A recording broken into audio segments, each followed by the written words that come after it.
बिस्मिल्लाहिर्रहमानिर्रहीम। Class 9th math unit number 1 matrices का lecture number 7 आज हम डिस्कस करेंगे। लेक्चर नंबर 7 में हम जो है एक्सरसाइज 1.1 आज पढ़ेंगे। एक्सरसाइज 1.1 का क्वेश्चन नंबर 1 जो हमारे पास है वो क्या कह रहे, identify row matrix, column matrix, square matrix and rectangular matrix. इस क्वेश्चन नंबर 1 में हमें कुछ क्वेश्चंस दिए हैं। इन तमाम क्वेश्चन में से हमने क्या निकालना है, रो मैट्रिक्स अलग करना है, कॉलम मैट्रिक्स और स्क्वायर और रेक्टेंगुलर मैट्रिक्स को अलग करना है। तो सबसे पहले रो मैट्रिक्स क्या था, जैसे ही हमने पिछले लेक्चरों में हमने पढ़ा था, रो मैट्रिक्स पढ़ा था, कॉलम मैट्रिक्स पढ़ा था, स्क्वायर मैट्रिक्स पढ़ा था और रेक्टेंगुलर मैट्रिक्स पढ़े। रो मैट्रिक्स क्या था, रो मैट्रिक्स असल में वो मैट्रिक्स है जिसमें सिर्फ और सिर्फ एक रो हो। कॉलम मैट्रिक्स क्या था, जिसमें सिर्फ और सिर्फ एक कॉलम हो। स्क्वायर मैट्रिक्स वो मैट्रिक्स है जिसमें रो और कॉलम की तादाद बराबर हो, उसको हम स्क्वायर मैट्रिक्स कहते हैं। उसके बाद हमारे पास क्या है, रेक्टेंगुलर मैट्रिक्स वो मैट्रिक्स है जिसमें रो और कॉलम की तादाद बराबर ना हो। तो इन तमाम क्वेश्चन में से हम रो मैट्रिक्स, कॉलम मैट्रिक्स ये तमाम जो है यहाँ से निकालेंगे, जिस तरह स्क्वायर मैट्रिक्स है और रेक्टेंगुलर है।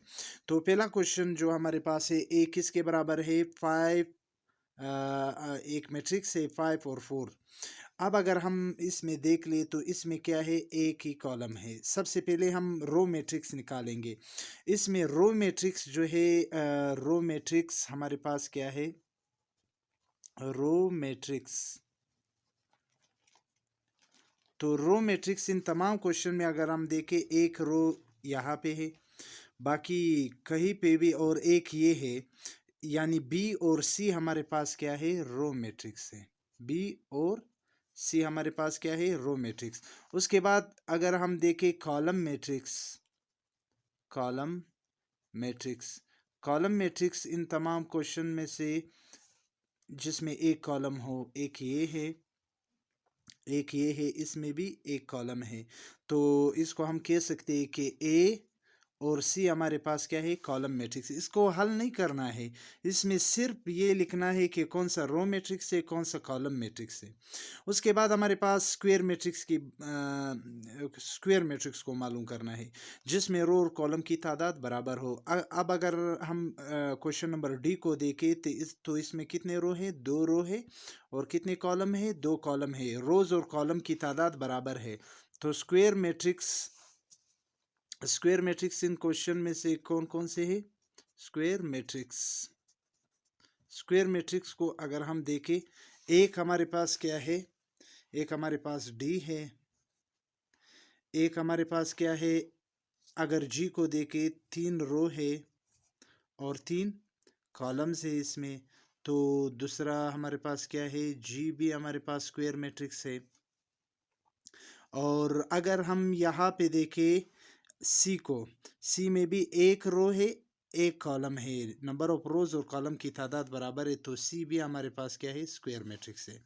उसके बाद जो रेक्टेंगुलर मैट्रिक्स है, रेक्टेंगुलर मैट्रिक्स हमारे पास क्या है, इसमें रेक्टेंगुलर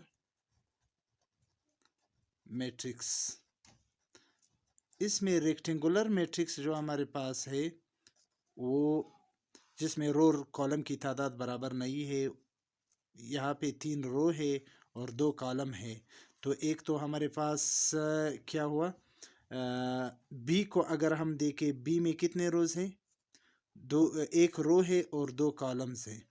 और ए को अगर हम देखें, एक कॉलम है, 2 रोज है। तो रेक्टेंगुलर मैट्रिक्स में हमारे पास ए है, बी है, और उसके बाद ई है। ई भी हमारे पास क्या है, रेक्टेंगुलर मैट्रिक्स है, क्योंकि 2 रोज है और 3 कॉलम है। और एफ भी हमारे पास क्या है, रेक्टेंगुलर मैट्रिक्स है। उसके बाद क्वेश्चन नंबर 2 को हम इस तरह डिस्कस करेंगे, identify diagonal, scalar and identity matrix. अगर आप लोगों को पता हो कि डायगोनल मैट्रिक्स हमने पढ़ा था,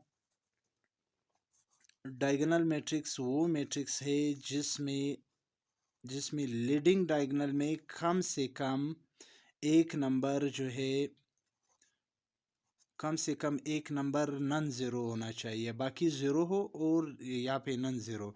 उसके बाद स्केलर मैट्रिक्स हमारे पास क्या आता है? स्केलर मैट्रिक्स में हमारे पास हमने ये पढ़ा था स्केलर मैट्रिक्स में कि स्केलर मैट्रिक्स डायगोनल मैट्रिक्स का वो टाइप है जिसके लीडिंग डायगोनल में, यानी लीडिंग डायगोनल में क्या हो, सेम एंट्रीज होना चाहिए, जिस तरह ये है। अब इसमें अगर हम देखें, इसमें क्या है, लीडिंग डायगोनल में सेम एंट्रीज है।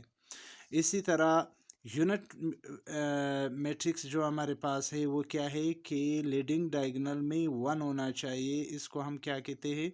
इसको हम आइडेंटिटी मैट्रिक्स कहते हैं। तो इन तमाम क्वेश्चंस में से हम तलाश करेंगे कि कौन सा आइडेंटिटी है और कौन सा स्केलर है और कौन सा डायगोनल है।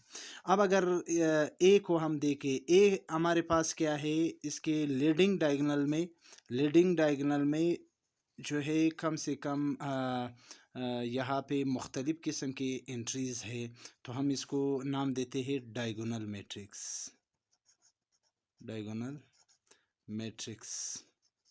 अब बी को अगर हम देखें, बी में कि लीडिंग डायगोनल में सेम एंट्रीज आ रहे, बाकी ज़ीरो है आसपास, तो इसको हम स्केलर मैट्रिक्स का नाम देते हैं कि ये कौन सा मैट्रिक्स है? Scalar matrix. इसी तरह क्वेश्चन नंबर सी है हमारे पास।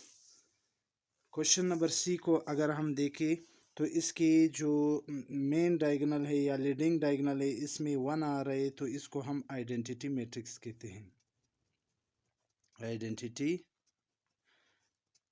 मैट्रिक्स। इसी तरह डी भी हमारे पास क्या है, क्योंकि इसके लीडिंग डायगोनल में क्या आ रहे, वन आ रहे, तो इसको भी हम क्या कहते हैं? Identity matrix. इसी तरह ई हमारे पास क्या है, इसकी लीडिंग डायगोनल में क्या आ रहे, सेम एंट्रीज आ रहे, तो इसको हम स्केलर मैट्रिक्स कहते हैं, स्केलर मैट्रिक्स। और हमने ये भी पढ़ा था कि अगर सिर्फ और सिर्फ वन आ जाए, इसको हम आइडेंटिटी मैट्रिक्स कहते हैं, आइडेंटिटी मैट्रिक्स। और आखिर में जो हमारे पास आखिरी जो इसका क्वेश्चन है, फिर जो है हमारे पास सेम एंट्रीज आ रहे, तो इसको हम स्केलर मैट्रिक्स कहते हैं, स्केलर मैट्रिक्स। ये हमारे पास क्वेश्चन नंबर 2 है, एक्सरसाइज 1.2 की।